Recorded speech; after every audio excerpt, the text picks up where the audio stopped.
Halo, Assalamualaikum warahmatullahi wabarakatuh. Hari ini kita akan melanjutkan pertemuan kita yang ke-7 ya. Pertemuan yang ke-7 Hukum Media akan membahas tentang Dewan Pers. Setelah ini nanti ada UTS ya. Jadi pelajari halaman pertemuan kita yang pertama sampai ke-7. Kemudian jangan lupa tugas-tugasnya dikerjakan ya. Nanti UTS-nya kita pakai Edmodo ya, jadi online ya, seperti biasanya itu. Nanti tolong Edmodo-nya dibuka, kemudian absennya kita tetap pakai LMS ya, dan beberapa tugas bagi yang belum mengumpulkan tugas pertemuan sampai 1 sampai 7 untuk segera mengumpulkannya. Oke. Ya.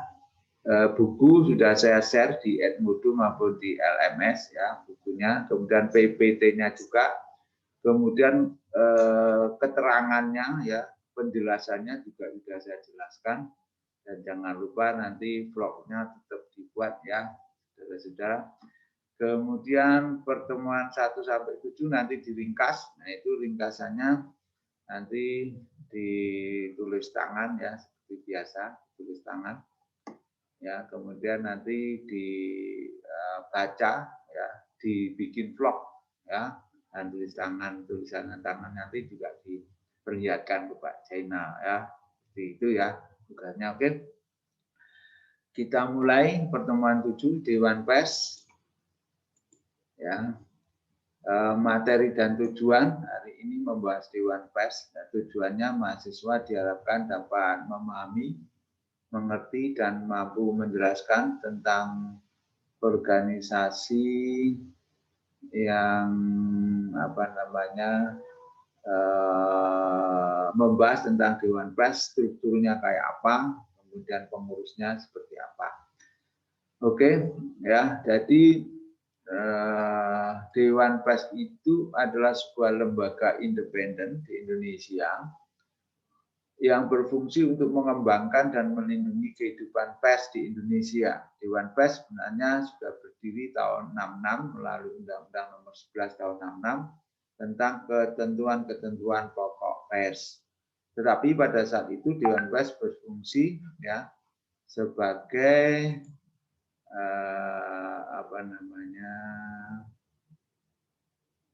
berfungsi sebagai Nah, Dewan Pers itu berdiri 66 dan fungsinya sebagai penasihat Dewan Pers maksud saya ya. Dewan Pers berfungsi sebagai penasihat pemerintah ya, dan memiliki hubungan struktural dengan Departemen Penerangan. Jadi di bawah Departemen Penerangan pada tahun 66 ya. Nah, kemudian karena waktu terus berjalan ya dan berkembang, akhirnya tahun 99 memiliki undang-undang terbaru ya, nomor 40 tahun 99 tentang pers. Nah, saat itulah kemudian Dewan Pers menjadi lembaga independen. Pembentukan Dewan Pers itu ya ada maksudnya. Apa maksudnya? Yaitu untuk memenuhi hak asasi manusia. Karena kemerdekaan pers termasuk sebagai bagian dari hak asasi manusia. Dewan Pers memiliki wewenang untuk menyelesaikan sengketa jurnalistik ya. Nah, sebagai lembaga independen, Dewan Pers tidak memiliki perwakilan dari pemerintah ya pada jajaran anggotanya ya. Beberapa waktu yang lalu Dewan Pers ketuanya adalah Pak Bagimana, mantan Ketua Mahkamah Agung ya. Waktu itu, tapi sekarang sudah digantikan lagi ya, sudah berkembang terus ya kepengurusan Dewan Pers ya. Oke, pada zaman Orde Lama sejarah politik Indonesia ya tentu saja di bawah Presiden Soekarno sebagai presiden pertama, yaitu 45 hingga 65. Nah, pada saat Presiden Soeharto memimpin ya yang disebut dengan Orde Baru, itu Dewan Pers juga sudah ada ya. Seperti tadi bahwa Dewan Pers terbentuk pertama kali tahun 66 ya. Tahun 66 ya, fungsi dari Dewan Pers sebagai pendamping pemerintah ya. Dan pada saat itu Menteri Penerangan ya secara otomatis atau ex officio menjabat sebagai Ketua Dewan Pers, karena Dewan Pers merupakan perpanjangan tangan dari pemerintah dan merupakan apa namanya struktur yang ada di bawah pemerintahan. Nah, zaman Orde Baru juga hingga tahun 98 ketika reformasi muncul ya, kedudukan Dewan Pers ya tentu saja berubah-ubah ya. Ya. Tetapi ketika jangka waktu 66 hingga 98 itu pemerintah tetap saja masih menjadi bagian dari Dewan Pers, yaitu sebagai Dewan Penasihat. Nah, di Undang-Undang Nomor 2182 tentang perubahan atas Undang-Undang Nomor 11 tentang tahun 66 tentang ketentuan-ketentuan pokok pers itu juga dimasukkan Dewan Pers itu. Nah, keanggotaan juga diatur dalam pasal 6 ayat 2 Undang-Undang 2182 tentang ketentuan-ketentuan pokok pers. Yang itu kemudian merupakan perubahan dari Undang-Undang Nomor 4 tahun 67 ya. Wakil anggota dari Dewan Pers itu ada yang dari pers, ada yang dari pemerintah, ada yang dari masyarakat dan ahli bidang lainnya. Itu sebelum reformasi. Nah, zaman reformasi itu berubah total ya. Kalau kita melihat reformasi itu sendiri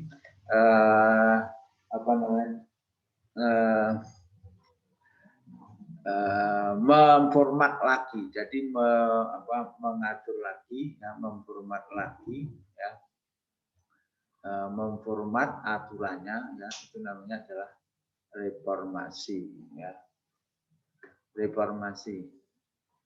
Jadi reformasi itu memformat lagi, ya, itu sebenarnya muncul ketika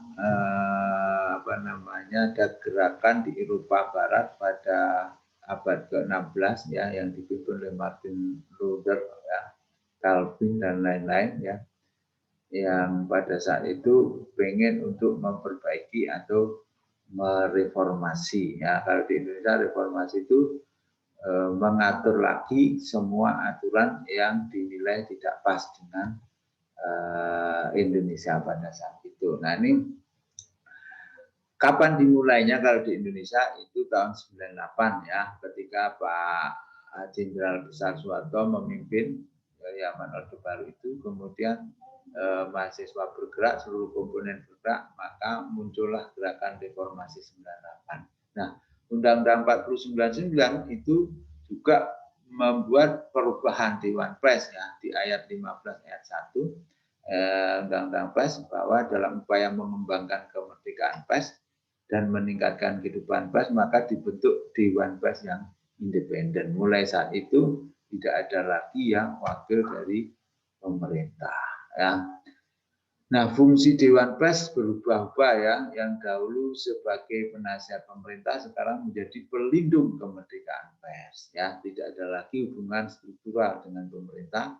Ya, dihapuskannya Departemen Penerangan pada saat Presiden Bapak Kiai Abdurrahman Wahid itu menghapus Departemen Penerangan. Nah, kemudian dari wakil pemerintah di Dewan Pers juga tidak ada lagi ya.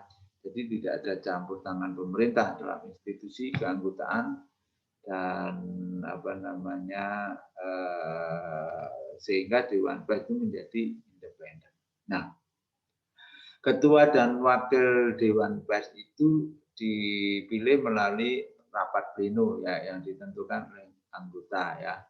Kemudian dicantumkan dalam keputusan presiden. Nah, pemilihan anggota Dewan Pers independen itu diatur dalam Dewan Pers yang lama ya. Ketika Pak Atang Ruswati pejabat sebagai Ketua Badan Pekerja Dewan Pers ya, yang pada waktu itu sebuah badan bentukan Dewan Pers sebelum dilakukan pemilihan anggota. Nah, kemudian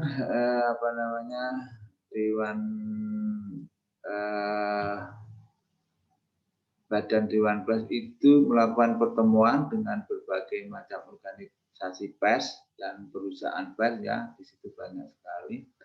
Kemudian disepakati bahwa setiap organisasi wartawan akan memilih dan juga mencalonkan 2 orang dari unsur wartawan serta 2 orang dari masyarakat, dan setiap perusahaan juga berhak untuk memilih serta mencalonkan 2 orang yang berasal dari pimpinan perusahaan, kemudian 2 unsur dari masyarakat. Nah, Ketua Dewan Pers yang pertama kali ya, yang diangkat adalah Atma Kusuma Astra Atmaja. Dia seorang wartawan senior yang sangat berpengalaman ya.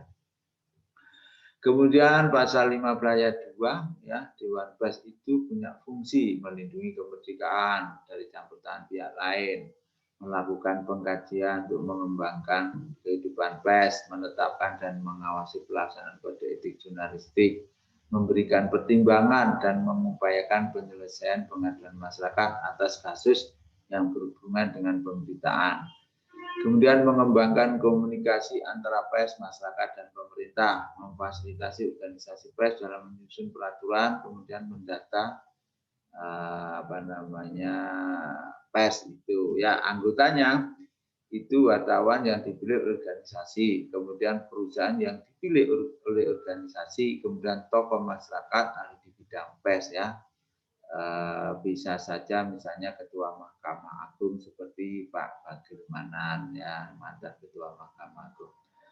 Oke, periode 2016 sampai 2019 yang lalu anggota Dewan Pers ketuanya adalah Pak Adi Prasetyo, kemudian unsur perusahaan pers itu ada Mas Ahmad Jawar, tokoh masyarakatnya ada Pak Imam Wahyudi, kemudian Sinyo Harisarung Dayang, kemudian Jimmy Silalai dari pers, dan dari wartawan ada Ratna Kumala dan Nezar Patria serta Henry Khairuddin ya, itu ya. Oke.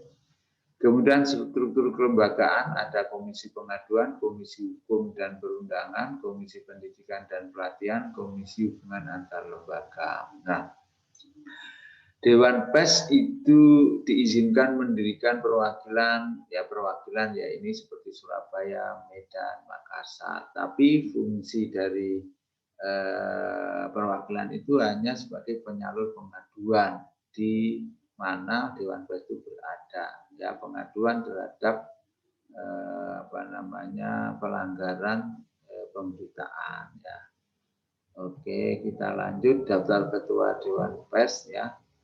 Zaman 68 sampai 99, zaman masih ex officio ya. Pertama kali yaitu Laksamana Budiarjo, kemudian Pak Masuri Menteri Penerangan ini ya 73, kemudian Pak Ali Murtopo 78 sampai 83, Menteri Penerangan juga, Pak Armoko Menteri Penerangan 83 sampai 97. Kemudian Pak R. Hartono 9798, ini dulu Panglima ABRI pada saat itu ya. Kemudian Alwi Dalang, kemudian Yunus Yosfia sejak 98 sampai 99. Oke, kemudian setelah menjadi Dewan Pers ini tahun 99 sampai 2019 yang lalu itu Atma Kusuma, kemudian Pak Ikhlasul Amal ini Rektor Universitas Gadjah Mada, kemudian Profesor Dr. Bagirmanan ini adalah Ketua MA, kemudian Pak Yosef sampai 19. Oke. Nah, ini pembentukan Dewan Pers ini saya kira nanti bisa bisa dipelajari ya, mulai dari Undang-Undang 40 yang diundangkan pada 23 September 99 dalam bab 5 tentang Dewan Pers ayat 1 pasal 15 bahwa fungsinya adalah mengembangkan kemerdekaan pers dan meningkatkan kehidupan pers nasional ya. Nanti dipelajari lebih lanjut di situ ya. Ini anggotanya, Kemudian ini ketentuannya ya, terus ya bisa dipelajari semua nanti, apa namanya, kalau tidak jelas nanti bisa ditanyakan ke Pak Jainal ya. Nah ini sampai sekarang ada 40 organisasi pers ya, 33 organisasi wartawan, 7 anggota apa namanya organisasi perusahaan ya. Oke, ini sejarahnya pembentukan Dewan Pers. Ini unsur masyarakat atau pakar, ada Pak Benyamin Mangkudilaga, ada Pak Atma Kusuma ya.